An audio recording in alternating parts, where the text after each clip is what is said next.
California Democrat, Khanna, a member of the House Oversight Committee. Congressman, really appreciate you coming on America's Newsroom this morning.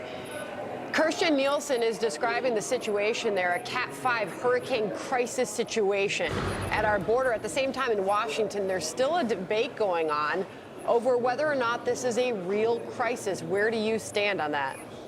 Well, there's no doubt that the numbers of people coming over has increased. That's a fact. Let me suggest two places where we could have bipartisan compromise and a solution. First, Vanderbilt has done a study that one of the real reasons that people are coming over is an increase in violence. I believe we need to have U.S. aid programs that are working, that are decreasing the violence there, that are teaching people about coding so people stay there, so folks aren't coming across the border. Second, I think we need to be processing these folks in country, in Guatemala, in El Salvador, in Honduras, before they come to the border. Those are two places I think we could work with the White House to solve the issue. Isn't it a stunning fact that the mere fact that we do not have hard numbers on the number of people who have crossed, doesn't that tell us a lot about our lack of ability to manage what's happening now?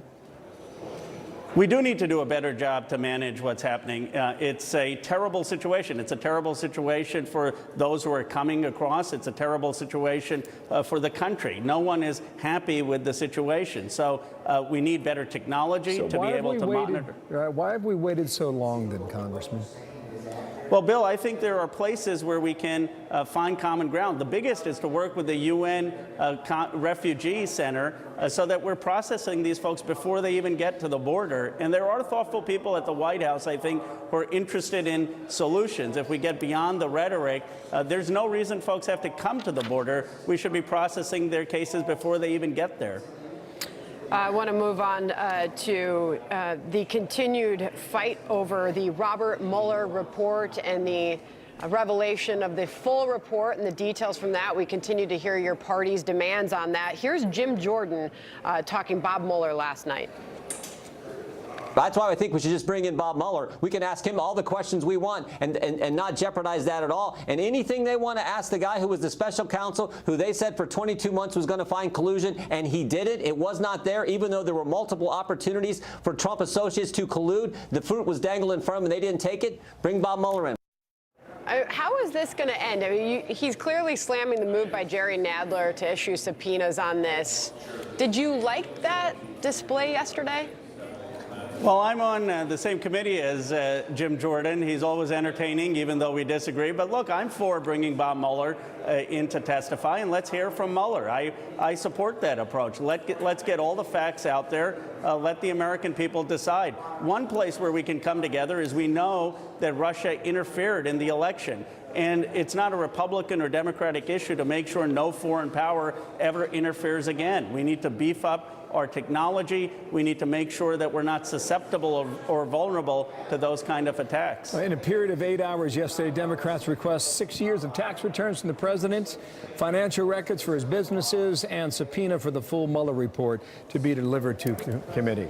What the president would say is that you guys are guilty of harassment. To that you would say what, Congressman?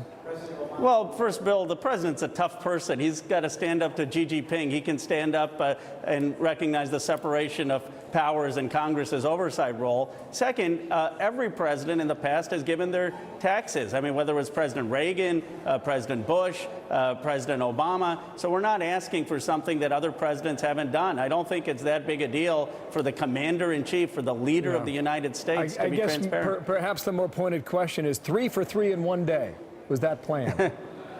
Well, it's not our fault that he's not doing things that other presidents have done. Look, when Bill Clinton had the Starr report, that Starr report was public. Everyone read the gruesome details of that report. So all we're saying is make the Mueller report. Because the laws were different than 21 years ago, and you know that. That's Starr fair. gave the report to Congress, and under the current law, Mueller is obligated to give it to the Department of Justice and Bill Barr.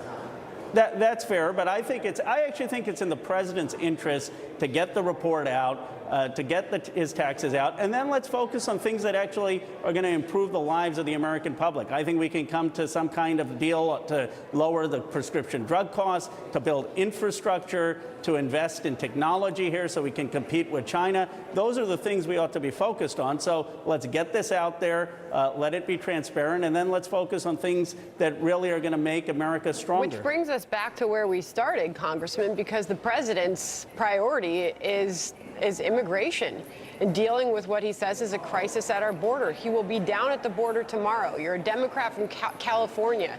There's a question over whether or not the president can change the minds of anybody in your party who doesn't think that crisis is real.